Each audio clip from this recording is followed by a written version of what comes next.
What's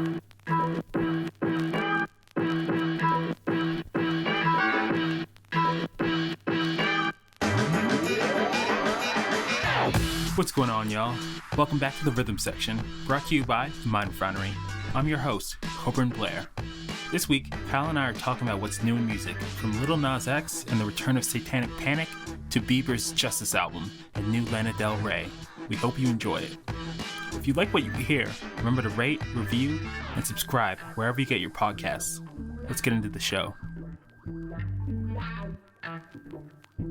So I'm back here with my co-host, the one, the only, Joe Lewis, Kyle Bodanis. How you doing, Kyle? Good. I've been hitting the punching bag because I'm feeling a little too glandular, and it's not feeling so much as just being too glandular. So it's been good. I've been working on the hooks, doing good. The right hook for all you Trailer Park Boy fans. It's been great. I feel good. How you doing, Coburn? I'm not doing too bad. How's your uppercut coming though? That's the one punch that is underrated, I'd say. Okay, so as a person who played Mortal Kombat and Street Fighter a lot as a child, and by as a child I mean before this podcast, you got to work on that close range uppercut because you can really get the chin there too. But I haven't adopted the full Soryuken yet, so that is a work in progress, and we are going to master it. I promise you.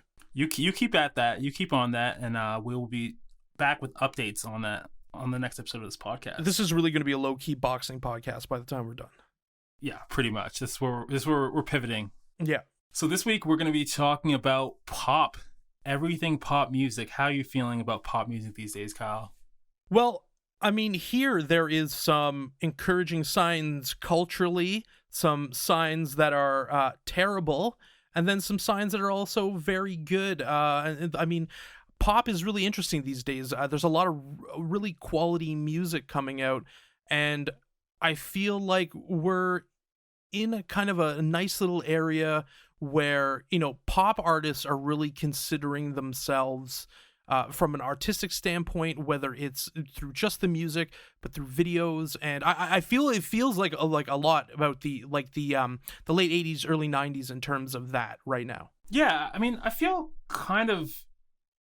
it's kind of surprising to me too, because of this quarantine, the whole pandemic that we've been in. If you're hearing this from the future, hopefully there's a cure. But there's been a lot of pop music coming out and a lot of hype around pop music, and I didn't think pop music would be the music that would speak to this kind of era or this pandemic, but I'm surprised at the heights at which it's going, and the fact that people are really interested in pop music, and even if it's not really commenting on what's going on, it's kind of a nice distraction I think people are finding. I think also it's a tonal situation as well. So pop music is, there's a glitter to it. It's present. It's happy. It's not overtly sophisticated. I apologize if these are generalizations. It's just with the quarantine and all that. I mean, you saw this with folklore. It's almost like it's forcing people to be introspective and work within a certain tone. And I think that's done wonders for pop music, because it's almost like it's taken it and forced it to look in on itself in a good way. So that it's good to see. I'm wondering too if all these acts are kind of jumping in front of everything now, so that when touring does open up, they're all viable for touring, right? They're all going to be able to have releases that, have come in the last 6 months or, 8 months, and fans will be kind of clamoring to go to these shows because they've been, showing and proving so much during this lockdown period. I definitely think there's a pressure valve with people wanting to go to shows. I'm feeling it now. I just bought Dinosaur Jr. tickets in the hope that it actually happens in September. But the only thing I'm wondering is will there be I want to see Taylor Swift tour on Folklore. I want to see Lana Del Rey tour on Chemtrails. So it's good, but I also don't want to see the moment of these albums pass. You know what I mean? Yeah, I also wonder too what some of these tours are going to look like, because are they going to be, huge stadium tours again, or are artists going to try and figure out, ways to gear the music down, or is most of the stuff going to live at festivals? Because I'm wondering, like, by September, are people going to be wanting to be in these huge venues? Like, I saw like some concert footage from a club in Madrid, I believe it was, with like a lot of people. I think they had like 5,000 people in a venue or maybe more, and everyone's wearing masks and stuff like that. I'm like, I don't know if I want to go do that, but I also don't know that I want to be in that large of a stadium without a mask now. Yeah, I think I'm wondering how much of it is like almost like institutionalization from being in quarantine and just having an adverse opinion about being around a lot of people, although that was the norm. I don't think I'd be down for that right now yet. And I mean, wearing masks, I mean, if I'm going to be in a crowd with that many people, I want it to be a situation where I'm not wearing a mask, like I want it to be like, let's get vaccinated and get back to it. Yeah, and like I definitely want to be like back to normal, and I don't know when that normalcy is going to come, if ever. And that kind of concerns me, but I'm definitely looking forward to seeing how touring takes shape after this, and which direction is going to go. It's definitely going to be interesting. I think outdoor festivals too. There's going to be a lot more leaning on them too, because it's ventilated. You're outside. It's less dangerous in a situation where there's a bunch of people and a bloody global pandemic happening. So I'm wondering what that's going to be like. I'm wondering also, what is the nature of touring going to be like? What is the nature? Is it going to be more intimate? Maybe it benefits in a certain way, because I prefer more intimate shows rather than these like huge stadium situations. I mean, obviously you go to them if that's what the tour or the size of the artist demands, but I enjoy going to the Danforth Music Hall. And, being with a few, a select few hundred people to enjoy something at, close range. Yeah, and I think, I'm looking forward to that too. I'm looking forward to being, amongst people, and I'm like hearing my favorite artists perform. I wonder if there's going to be a lot more destination-based shows for people, because I'd imagine with the amount of pop stars that are putting in music out, the amount of everyone else that's putting music out, and the year that we're kind of facing in music, if there will be a lot of joint tours that are kind of like, okay, well, you want to go see this person, they're going to be touring with these people, and it's going to be like an unmissable tour. Like you look at Silk Sonic at their release, and Bruno Mars and Anderson .Paak. Like, imagine that tour, and imagine like who are they going to put on opening acts for that? Like, it's gonna be huge. Yeah, and it kind of is a weird amalgamation of audiences, because Bruno Mars, does well with the older crowd, whether they're 40, 50-year-olds, your moms, if you will. And Anderson .Paak is, I mean, he's one of the best artists out there right now, and he's very popular, and he's all over the place, and he's turning up on all sorts of albums, doing features. And I thought this was interesting that they did that. It's a very 70s throwback in kind of the best way. I would like to hear the entire album. But like that, for example, would be a really interesting amalgamation of audiences and a massive, massive tour, because then all of a sudden, are we getting any of the solo stuff coming in, Yeah, and like, Anderson .Paak's like an amazing live drummer. Bruno's a dancer. There's going to be so much craftsmanship, so much showmanship on that. I don't think you put that record together without the intention of touring. So, and those are some of the, like, Bruno Mars is one of the biggest touring acts in the world right now. So he definitely has something planned. There's definitely like an idea for this going forward. It's built for a big stage. That tour is built for a very large stage. And then, you have The Weeknd, who sold countless amount of tickets for his upcoming tour, and just did the Super Bowl. So it's gonna be tight on the wallet, I think, for the next little bit. Yeah, absolutely. So let's get into some stuff that came out fairly recently. I think I want to start with Lil Nas X, who dropped his Montero video last week.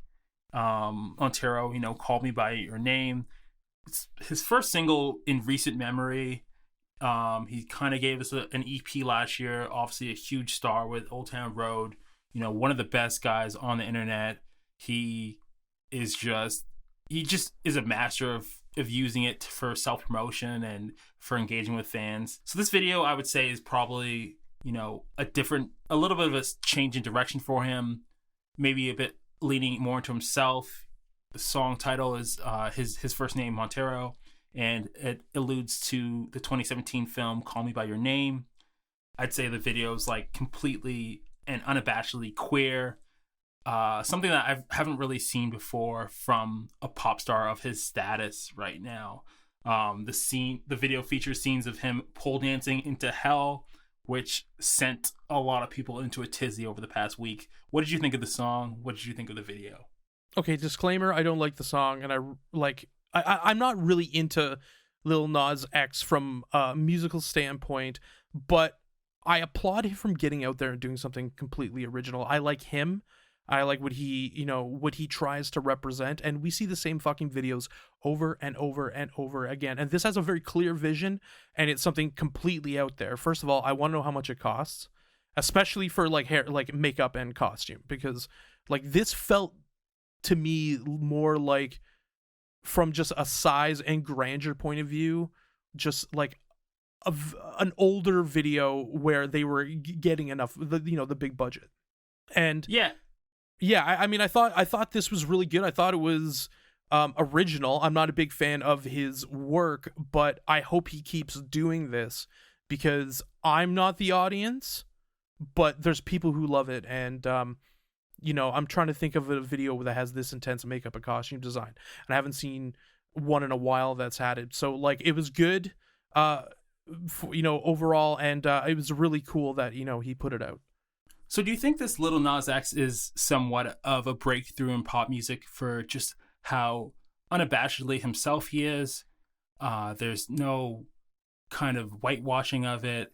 He's there. He's, very out. He's in himself. We watched pop acts kind of come up against this in the past. You think of like the closeted ones like Lance Bass, Jonathan Knight, Ricky Martin. But this is a young boy, or a young man rather, who is very sure of himself, very out there, and unafraid of some of the backlash that pop stars of the past might have been kind of afraid of. What do we think about this pop's kind of relationship with queer spaces? I mean, like the artists you mentioned, like Lance Bass and Jonathan Knight, and Ricky Martin. I mean, these artists have, massive amounts of pressure put on them, and I can't fathom the amount of pressure they face when their persona is like tied to being heterosexual and marketed to teenage girls. And, when your sexuality gets marketed, you become less of yourself. And, I think that Lil Nas X, should be commended for this. I think this is absolutely a breakthrough in pop music, because like even someone, George Michael's comes to mind. He kind of just went for it in his career, but I mean, he didn't come out until after the whole incident in Beverly Hills where he got arrested, and he didn't face the intersectionality that Lil Nas X faces. George Michael was very closeted during Wham, and then there was speculation, and then he kind of lamented the death of his partner, who pushed him to kind of be out and be unafraid of it. But it was still something that was difficult for him because of the industry and the society we were in, especially at the time.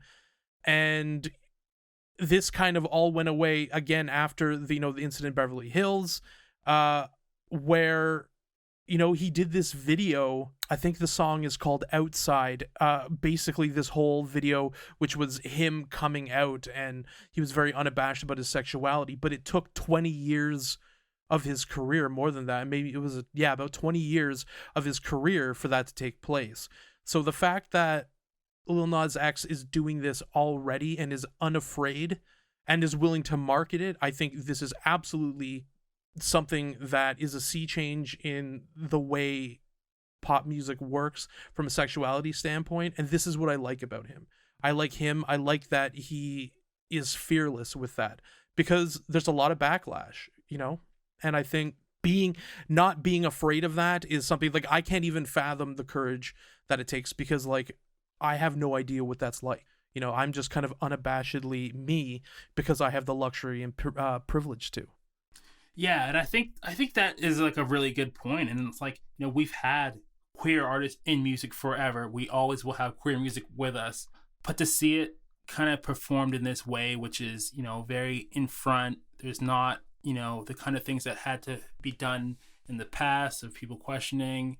And I think to me, it speaks of some progress. I'm sure, it's not the be all and end all, but I do think it matters. And I do think that in his own right, he's an icon. He is doing something that we don't really see, much people do in the space. He is a young pop star. He, has hip hop leanings. We watched Frank Ocean come out when he dropped that letter. And I think we're seeing an evolution of that in pop culture here with Lil Nas X. Again, his letter to himself, I really, found it quite moving.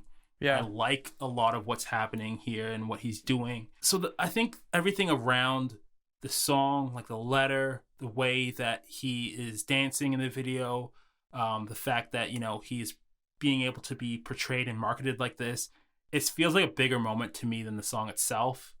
I don't know if I'm going to be listening to that song that much anymore. Yeah, same here. That's what I kind of mean in that, I don't like full on don't like the music. I didn't like Old Town Road, but I think people overlook first how important it was when Frank Ocean just kind of came out there, because he's right in the middle of it.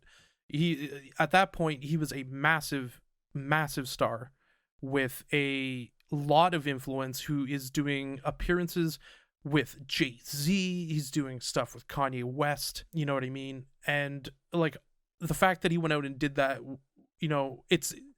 I can't even imagine what it's like to be a gay person in popular music and just in society in general. But, those kind of things are fucking super important watershed moments. And I think this takes it another step further, because he is unabashed about it. And listen, at the end of the day, as an artist, you have to market yourself, right? And he's putting himself out there. And I think that,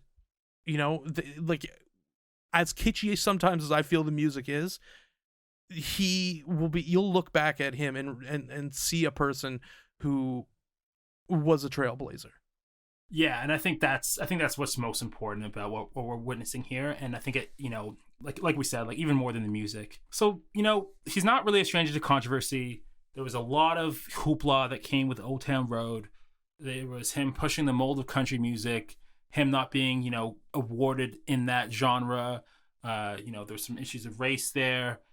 A few other things like that. So now he's facing a lot more controversy over the imagery used in the video with the dancing devil and him giving Satan a lap dance.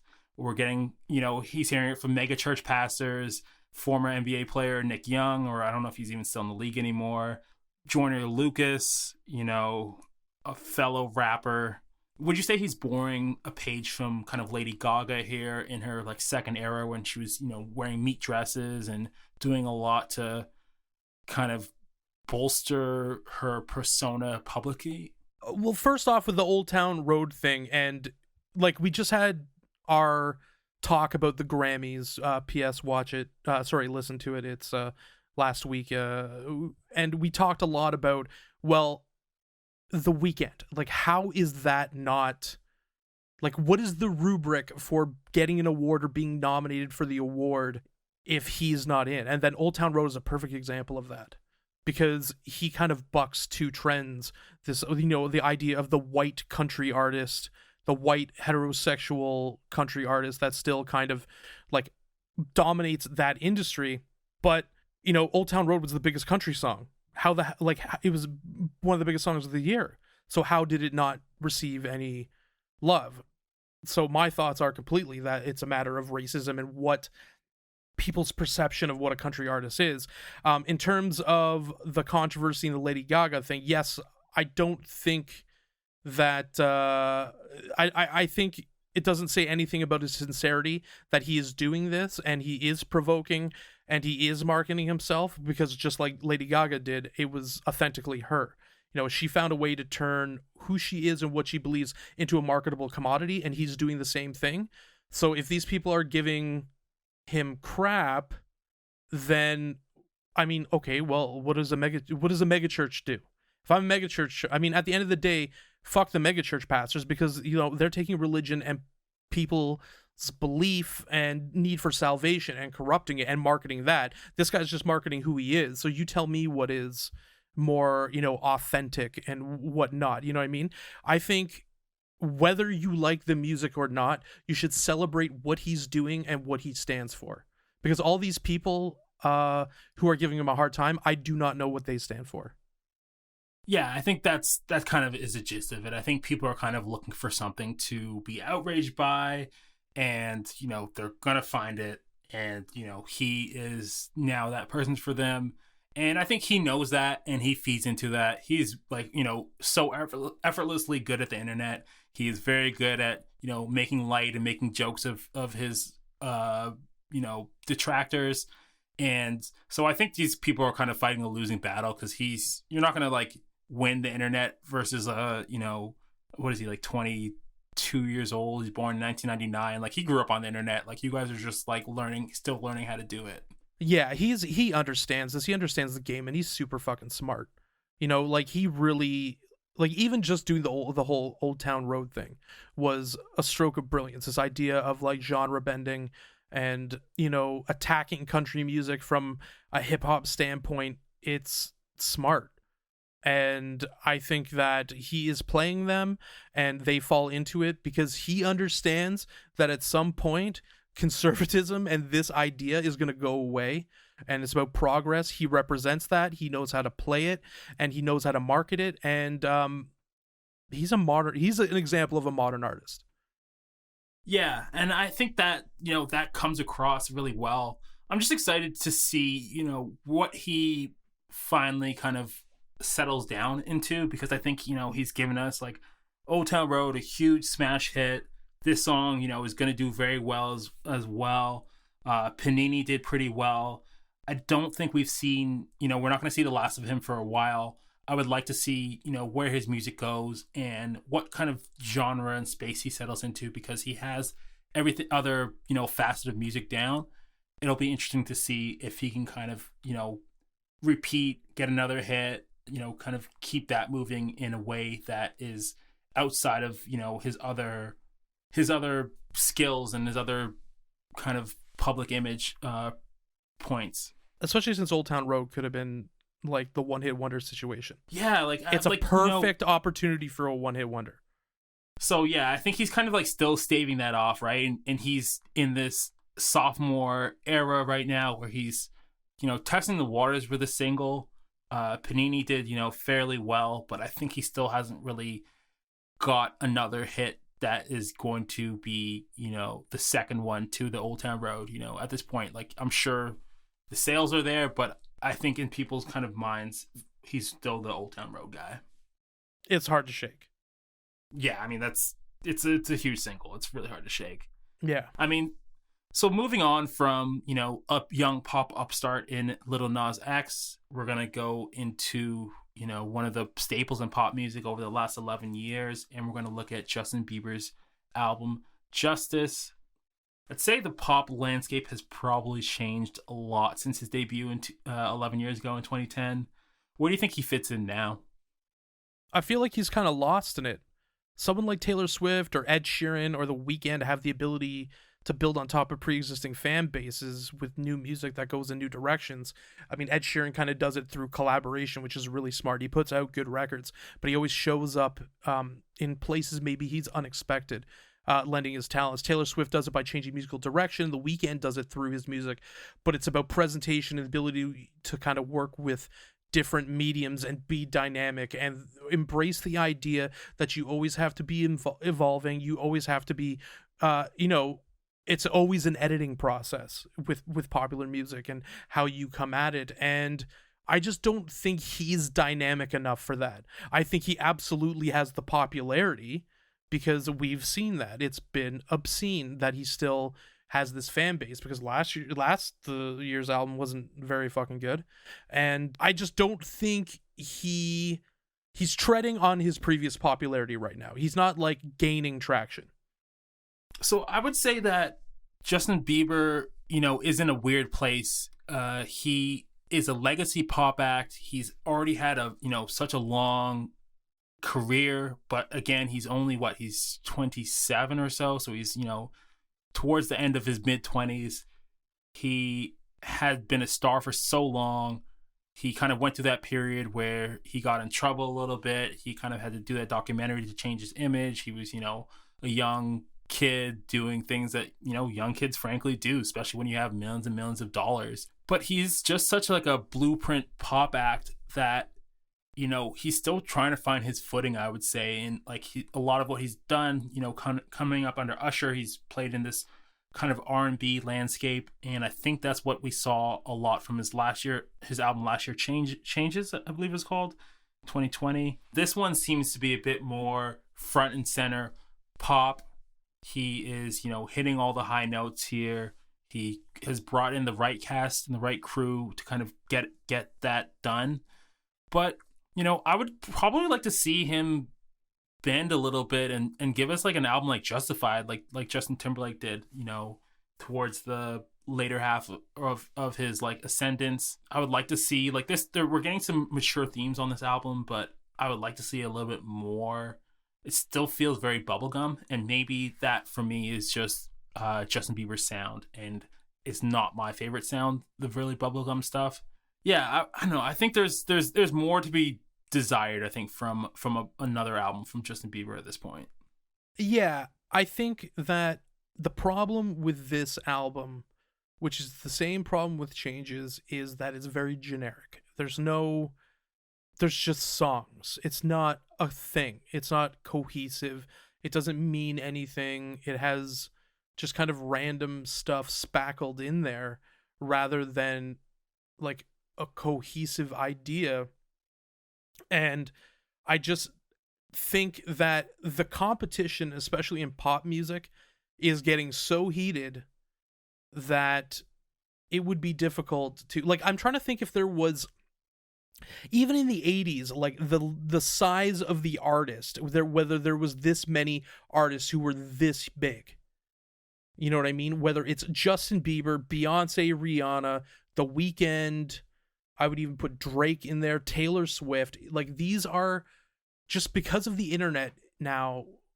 Every being part of an audience, you can be part of any audience you want, and he doesn't embrace that as a thing that he needs to manipulate. I think the problem is he's got a bunch of handlers and they kind of help him construct these things, but he doesn't have a vision.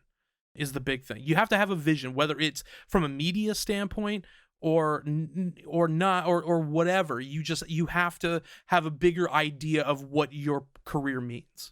And I think that's a really good point, because I think, realistically, I was thinking like in the archetypal pop space, which is like, the kind of white pop singer, he doesn't really have competition, I would say. I don't think there's anyone, inhabiting that space apart from him. And then you kind of bring the picture out a little bit, and you have, he's competing right now with, someone like Bruno Mars, who has really refined what he does in pop music, the eras he borrows from, the sounds he's giving you.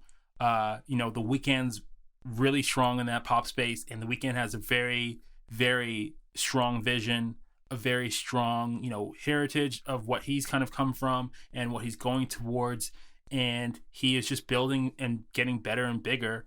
And Justin Bieber kind of is just there, being this like bubblegum pop star of a bygone era in this new era, collaborating with, the right people, quote unquote, but it doesn't really seem to, be impactful other than for, Bieber fans. I don't think, like, I don't really see people talking about it in the way that, people should be for a pop star of his stature. Like, I think Journals was that album that he gave that people kind of like were like, oh, hey, you've grown up a little bit, you have some skill, you have some talent, you have kind of found a pocket here.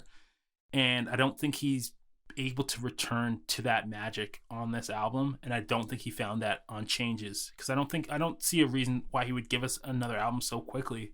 The albums are almost a year apart.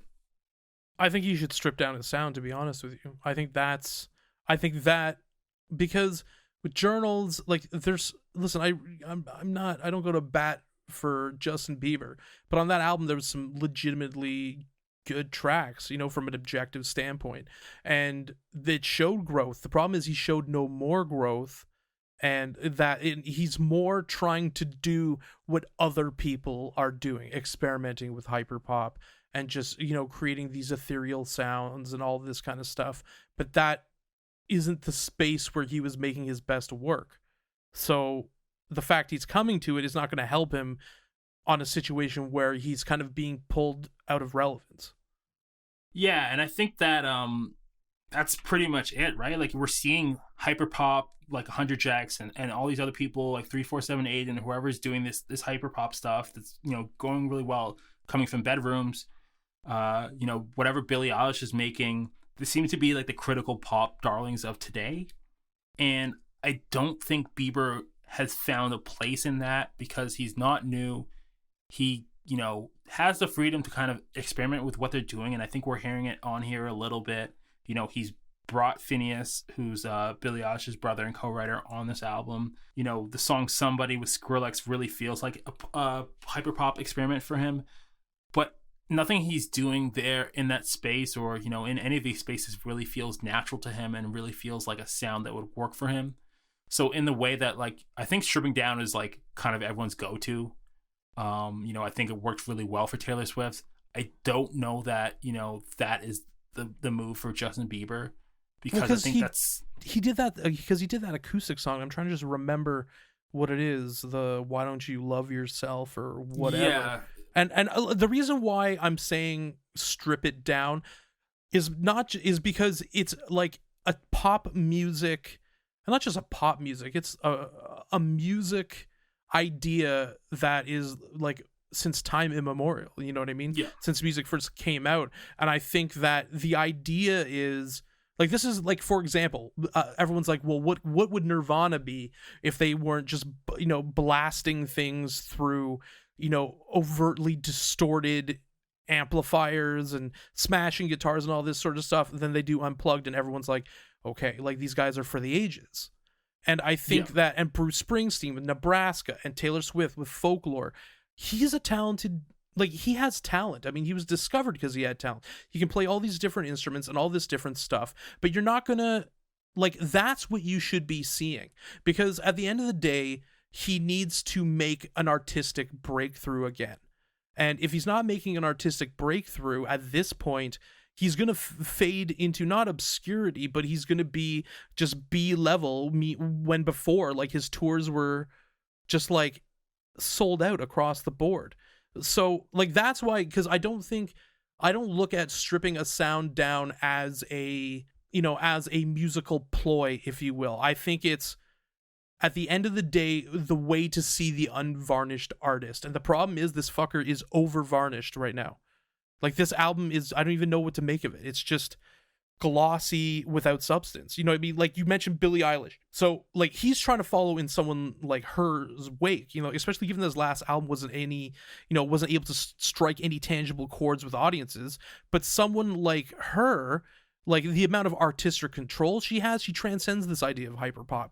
She's getting props from all these different people, like fucking Dave Grohl, mentioning Nirvana, you know what I mean? Like, he's like, she makes all these videos, like, she has an idea, and they're kind of really into seeing what her vision is.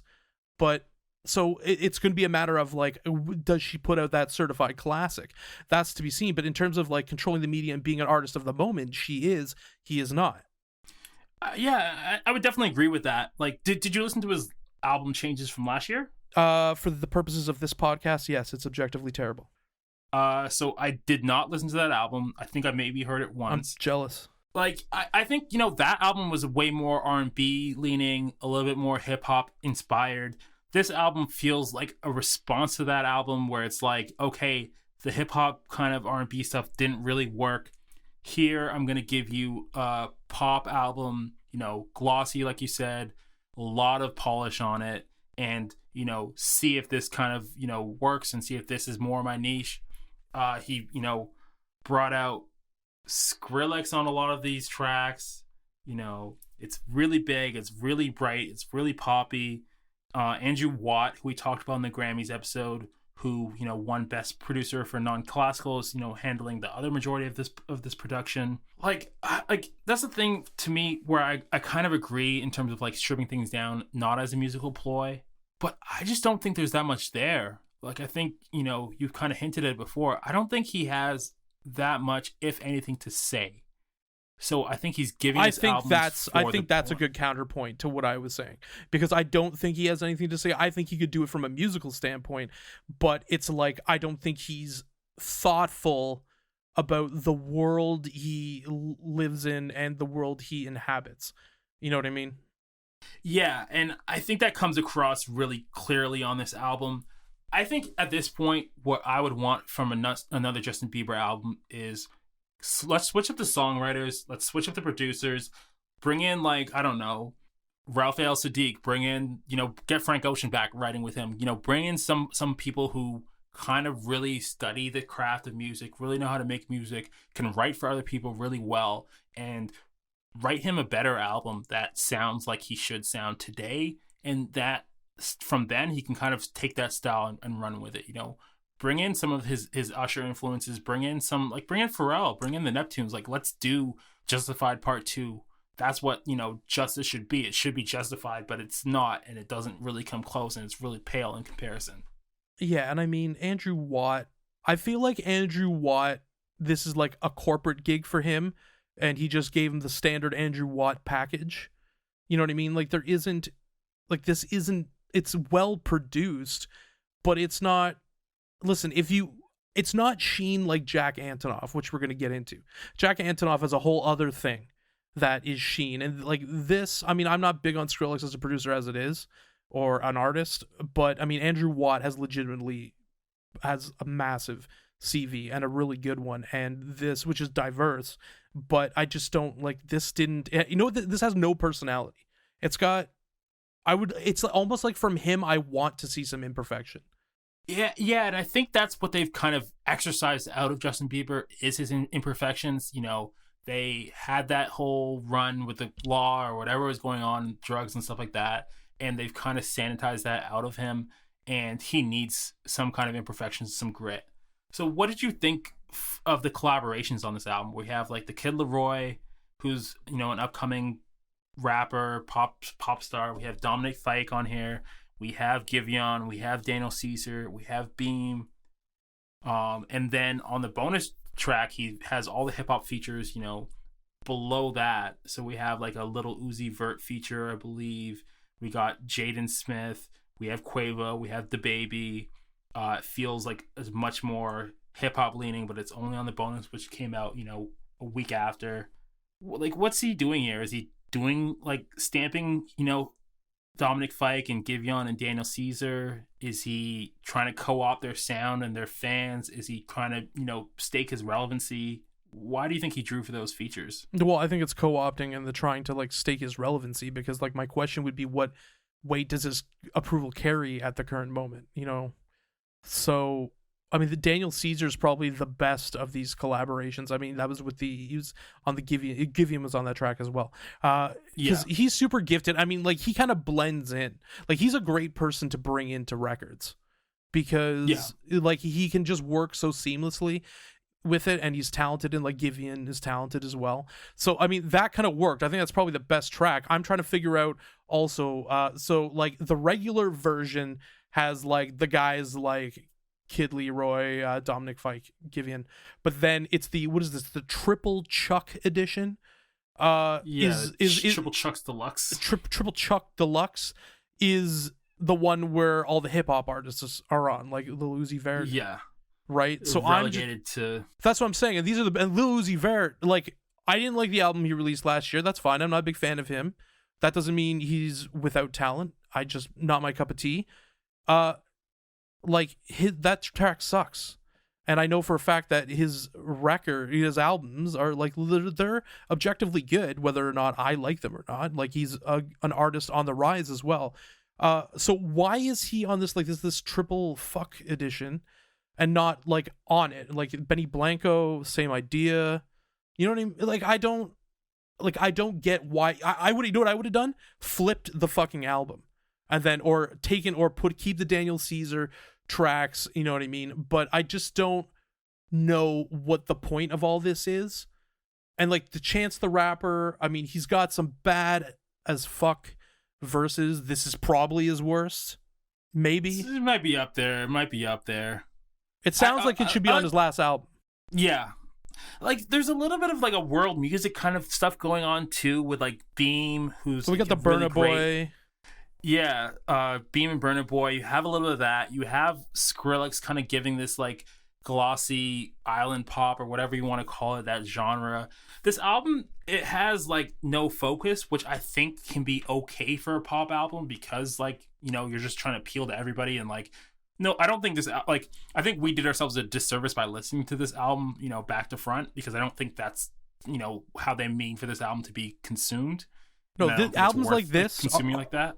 Albums like this are why Napster existed in the first place. Yeah, exactly. Because right? there's four good songs on an album that are on the radio, and you don't want to fucking invest in the entire damn thing. So, yeah, download it. Download those tracks. Yeah, you go get the hits, and, like, you know, I don't think he's, like, I would love someone to kind of come in and craft an album for him. Because, like, you look at the way when Michael Jackson was the reigning king of pop, how he had albums crafted and, you know, very thoughtful albums. I don't think anyone's doing that for Bieber. I think Bieber's putting albums out at this point to put albums out and to, you know, to tour and to keep his revenue incoming, to keep everyone on his team employed and, you know, to keep the brand rolling and merch selling and whatever else he's doing endorsement deals in. Do you think, I have 3 last questions before we, you know, kind of leave Bieber in the dust. Do you think Austin Matthews had any input on this album? Okay, so here's the problem where I come into, like, I've generally thought he's kind of a piece of shit early on, just because he was a little snot-nosed kid, and I know, like, when he was on SNL, everyone was saying he was just shit. I think Seth Rogen had some, doing... shows and stuff like that. Seth Rogen had some, like, thoughts on him being kind of an idiot, and I hold Seth Rogen's opinion in fairly high regard. But he's a Leafs fan. He's from fucking Stratford, Ontario. He bangs it to the Leafs. There's pictures of him, the lovely Haley Baldwin, watching Leafs games, and you know what? That's the quickest way to endear to me, because if you're a Leafs fan, that means there's a certain amount of tangible suffering that you've been willing to put yourself through, and it's like a shared experience. However, Austin Matthews, I'm trying to get a beat on what Austin Matthews' musical style is.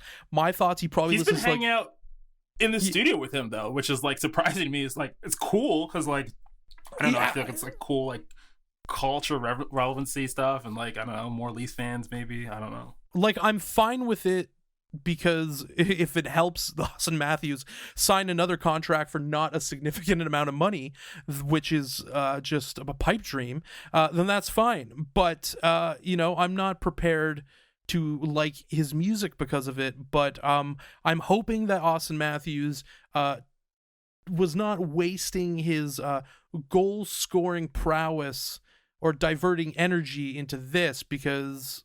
Or maybe this is just kind of a proof that Austin Matthews is suited to play hockey and not being a recording artist. I mean, if I can hear Austin Matthews on the 3rd album on a bonus track, I would not be mad. I don't know what he's going to be doing on What's he doing though? Is he rapping? Is he playing auxiliary percussion, triangle? I don't know. Maybe, like, sample, like, a goal and put that on an album or something. I don't know. Yeah, samples of a 4-goal performance from against the Ottawa Senators in his first game. Yeah, like, that's what should have been on here.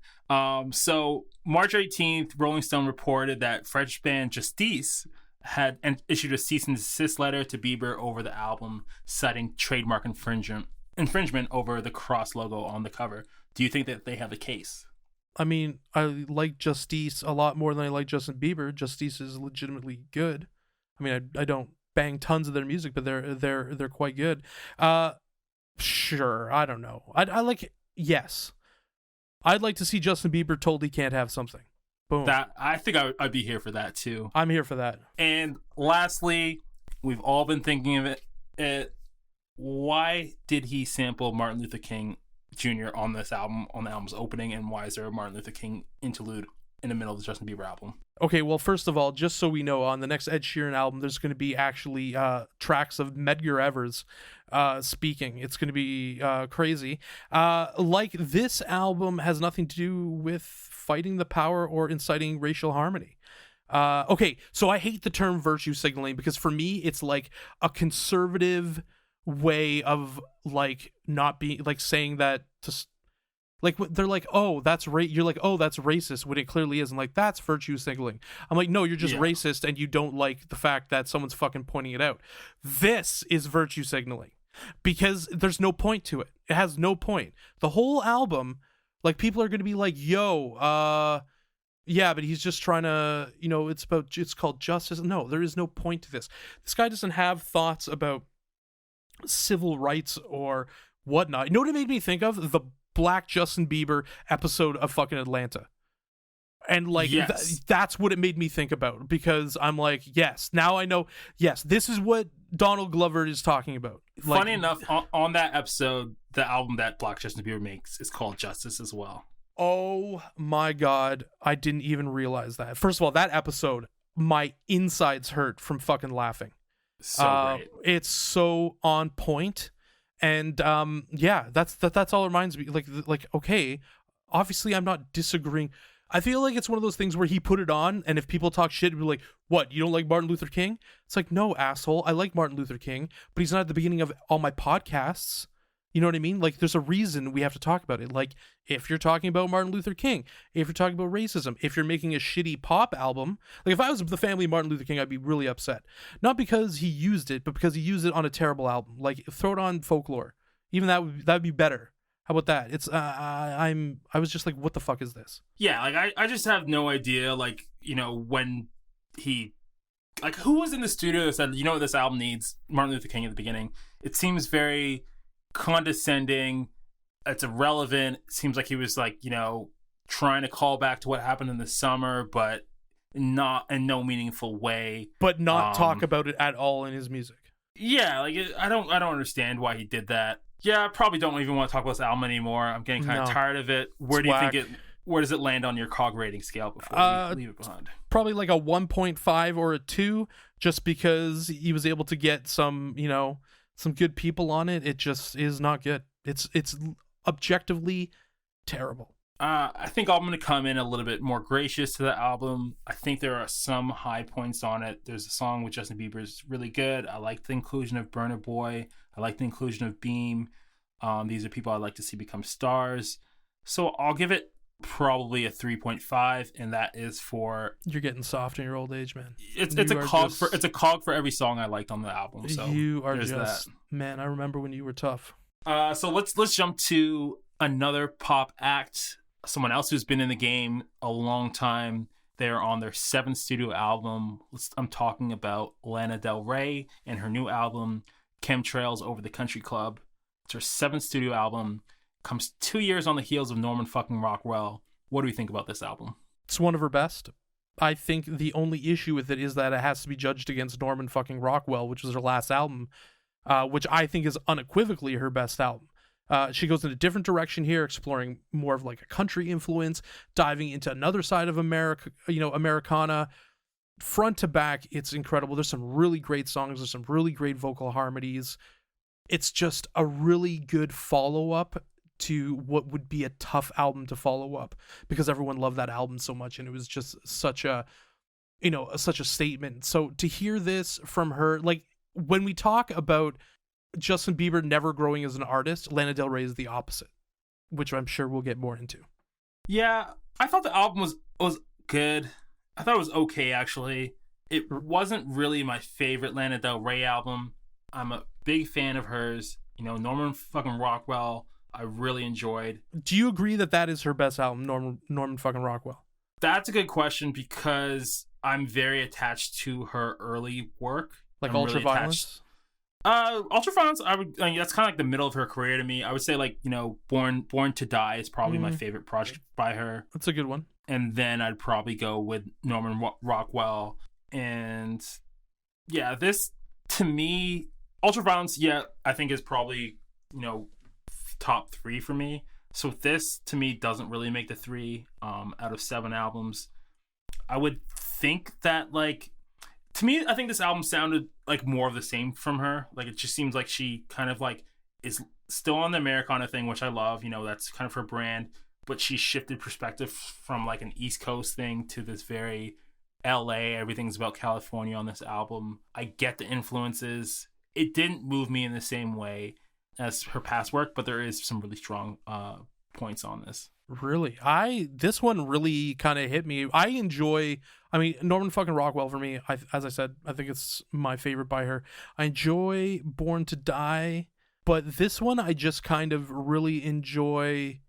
I also enjoy the Jack Antonoff production. I must say. Yes, I think it's very clear to listeners that you are a Jack Antonoff fan. I'm like, I'd say stan. I mean, I think he keeps leaving these Jack Antonoff fucking thirst traps all over the place, and I just keep like fucking picking them up. So let's get into that a little bit. So he's the main producer on this album. You know, they first connected on 2019's Norman Rockwell. You know, where's this fit in after his extensive work with Taylor Swift over the last year? How do we feel about Lana's work in comparison? Is it better? Does it compare? You know, should they even be in the same sentence? Yeah. Okay. So she has talked about when this was that it was done last year, more like mid to later, like fall-ish last year, but then there was this thing with the pressings and they couldn't do it and all that kind of stuff. I don't know if I believe that necessarily. So it really depends for me from a temporal standpoint where it kind of came in with it. I think that there's huge similarities between this and Folklore, which is probably why I like it a lot. I was thinking that this is, it's a little bit more stripped down. I think the Norman fucking Rockwell is a little bit more lush on the instrumental standpoint. You really hear Jack Antonoff's producing style in the vocal mixing and layering, which is kind of what draws it to me. Like, he takes more of the powerful vocal moments and add these like wispy ethereal elements behind them that kind of like slip into the back of the headphones when you're listening to it. Multiple part tonal harmonies to these big swelling sounds that pull at your heartstrings. It's Jack Antonoff is really emotionally manipulative, I would say, and like I fall for it. I love it, and moments of this gave me chills. But there are like a song like Wild at Heart, and we're gonna get into what songs we like. That could like sounds to me like it could have been on Folklore. Yeah, because I think the first time I heard Folklore too, I heard a lot of Lana Del Rey's influence on that album. So to hear this, after sitting with that album for a long time, it maybe changed my perspective on this album a little bit. I think this album, feels kind of like a backburning album for parts of it. Like, it's a little bit like less in your face than Norman Rockwell. Lana Del Rey has always like stood out to me in her songwriting abilities. I love, what she kind of like paints, lyrically. That has always been her very strong kind of portion. So on this album, I think that all those elements are there, but it just feels very background music to me. Like, it's something that, I'm going to continue to listen to, but it doesn't seem to demand my attention that much. Yeah. I think I enjoyed its more laid back nature. I like it for different reasons than Norman fucking Rockwell, which, I mean, was a little bit more heavy sonically and in your face. I don't necessarily mean that from like a distorted guitar point of view, but it's very percussive, the pianos, and I really kind of enjoyed that album. I think that maybe really explore her earlier work a little bit more, because I obviously had heard Ultraviolence. Born to Die is the one I had most experience with, but it made me really kind of like listen to it with different ears. So I mean, it's tough because you want an album to kind of grab you, by the collar and such, but sometimes I need that low-key thing that's on in the room and I'm enjoying it, and you're doing something where you're working, but then like these vocal harmonies come in and it just catches your attention, and like you have to listen to it because it's just so pretty. And I think that is how I would describe this album. It's very pretty, it's very beautiful, and I like what she did with it. I like what she did with like collaborations and stuff on it too. I thought it was very tactfully executed. So what songs did you like best on the project? Like, you're kind of going over the whole thing. What stood out to you the most? What are you going to come back to? Wild at Heart, I really, really enjoyed. This is, that's really kind of where you hear the Jack Antonoff vocal layering. I mean, it's all over the place, but this is kind of where it is. Breaking Up Slowly with Nikki Lane, and like the closer for Free with Zella Day and Way is Blood. Like these I really really enjoyed because they were like it really allows the vocals to do all the heavy lifting.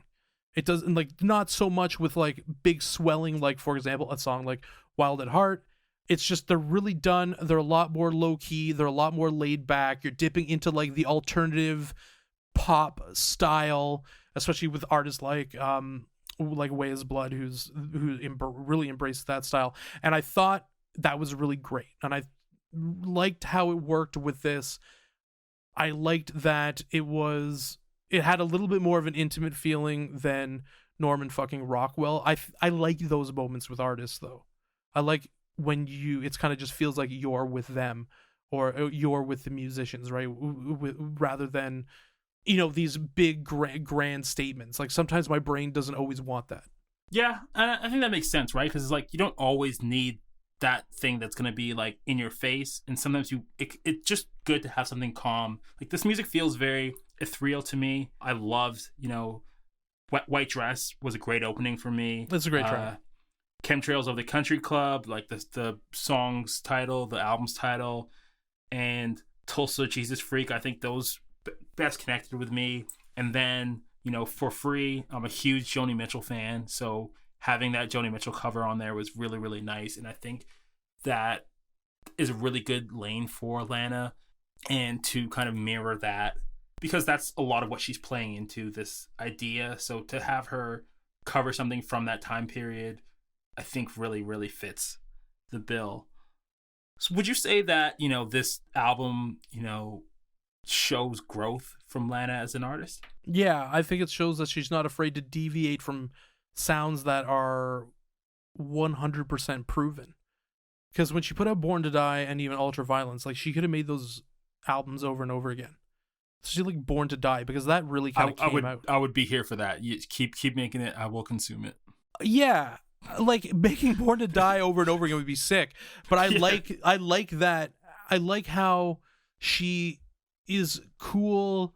She maintains her sound with experimentation without losing everything, but also not staying the same, if that makes any fucking sense at all, where she's able to kind of like do departures. Like Norman fucking Rockwell sounds different from other stuff, at least to me. It does. Sounds a lot different than something like, and I love that they covered Sublime on it, like she covered Sublime. I love that she went there, and I think that for her, it's funny because when I remember at first I was totally not on the Lana Del Rey train, because she had that like Hall of Shame performance on SNL, and I'm like, this reeks of an artist that has been like and a lot of people were saying this in the music press too, that she reeks of an artist who was created by a label, right?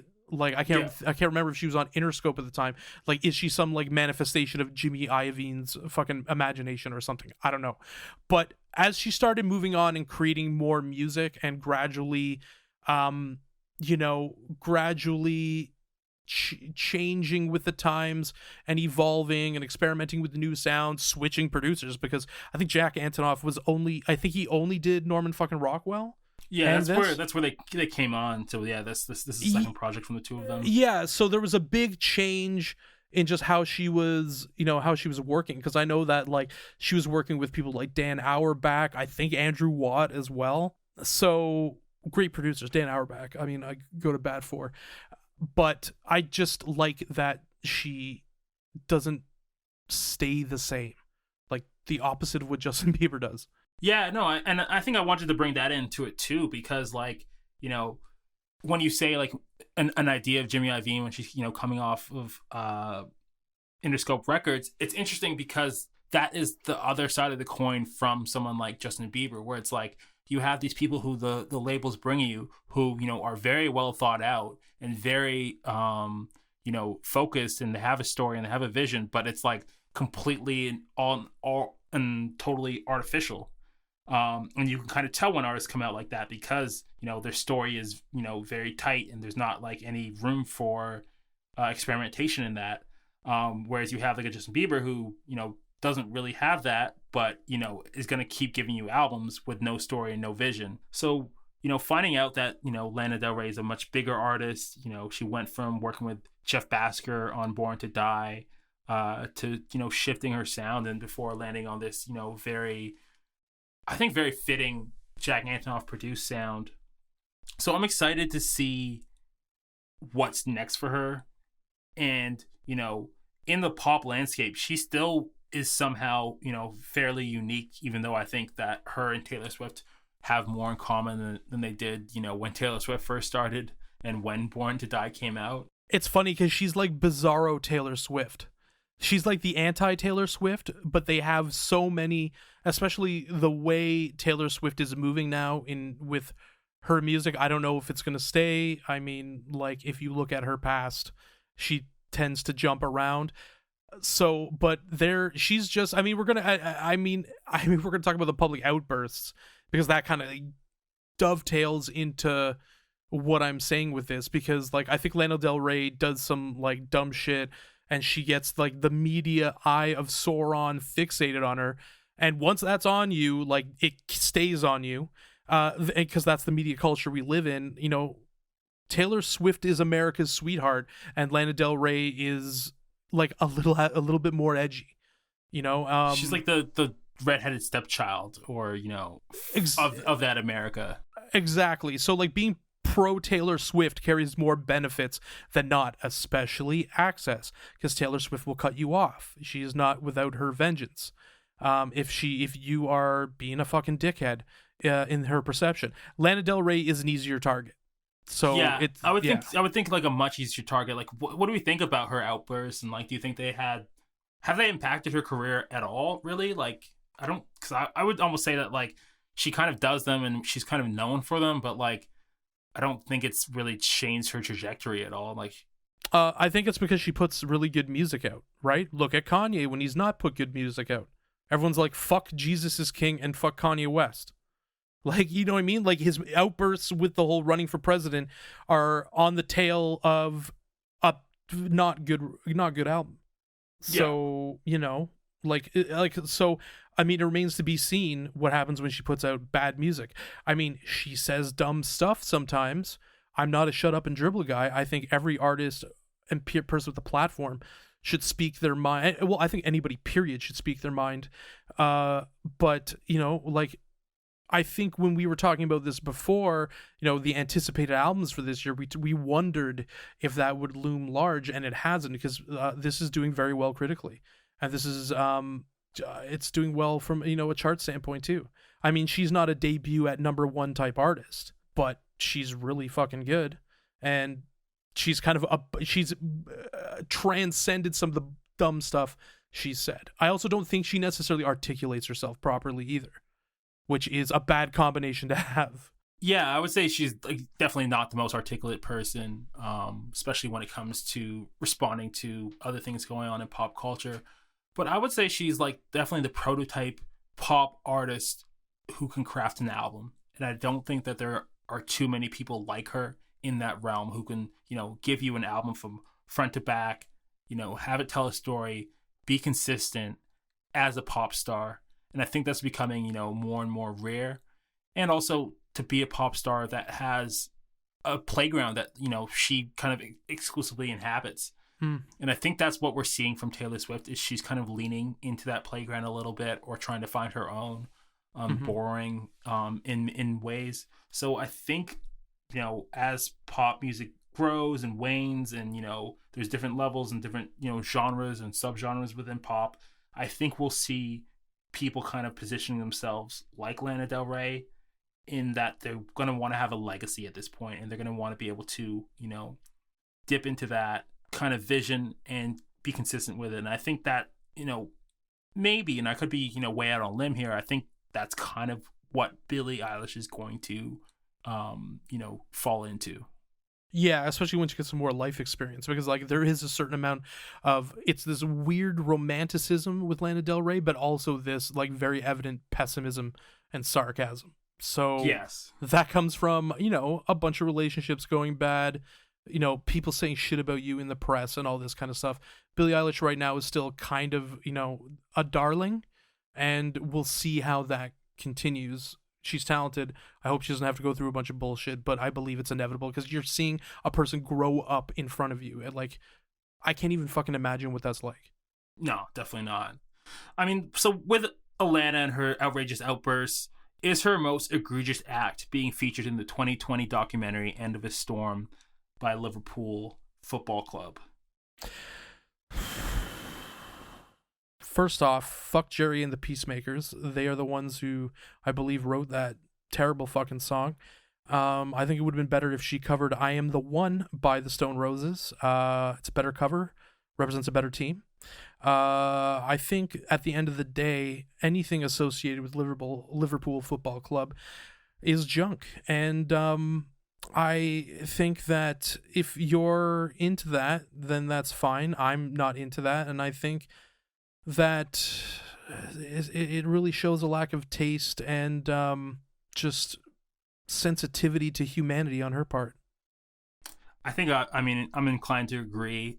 She has come out, unfortunately, and said that she is a Liverpool fan. She's been seen at their matches. She should probably discontinue this behavior, and that's pretty much it. That's all I really have to say on that club. Yeah, and, that chapter. Yeah, I mean, Tom York's a United fan, and Radiohead's better, so whatever. Yes. So she's gearing up to put her album Rock Candy Sweet out June 1st, 2021. Do you think we'll see that album, yes or no? I don't know how many times she can have a delayed album because of things out of her control. I know that she said recently that this was going to be like a vengeance album, that she remembers all the things said to her in the press, about her in the press, and, you know, just all this stuff in regards to the dumb things she says. So I'm interested in that, what that means. I don't know if that's going to be a great idea because she's not talking about the media right now, and she's last two albums are fucking fantastic. So I think it'll probably come out, but it depends if the pressings are held back or whatever the fuck it was last time. I don't know. I don't think we need two albums out from her in under 4 months. I like the frequency at which she puts out albums. I think there's a lot of thought that goes into it. I would hope that she, you know, kind of rides off this album for a little bit and gives it some space and some breathing room. I don't want to feel need another album. I don't want to feel like you got a hard drive of music somewhere and you're like, fuck it, let's put it out. Yeah, that's not what I want from Lana, and I think that she's been very good at not doing that. So I'm hoping it doesn't come out. This is kind of why I'm like, what is the real deal with the delay on this album? Was it actually just the pressing situation, or was it not ready?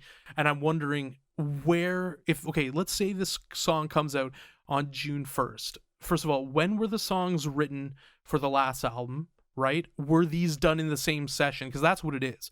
I mean, this has been done since pop music and like rock music, because like that's how like a band like Led Zeppelin will crank out like 2 or 3 albums in a matter of like 9 months, you know, like at the beginning of their career. When they did 1 and 2 in the first year, they did 1, 2, 3 and 4 within like almost 2 years, because they just had because they had a logjam of music from the sessions. The sessions go well, you start putting it together, whatever. I don't know if that is the case. I hope it's not, but we'll see. I'm the same with the release schedule. I think an album every 2 years is fucking fantastic.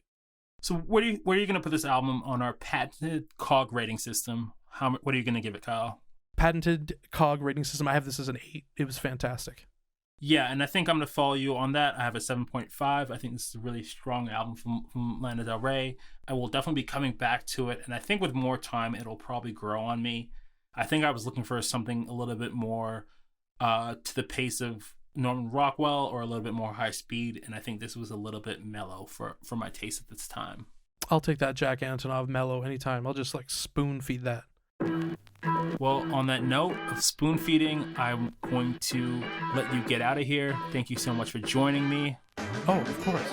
And I will look forward to being back with you soon and doing this all over again. Thanks for listening, guys.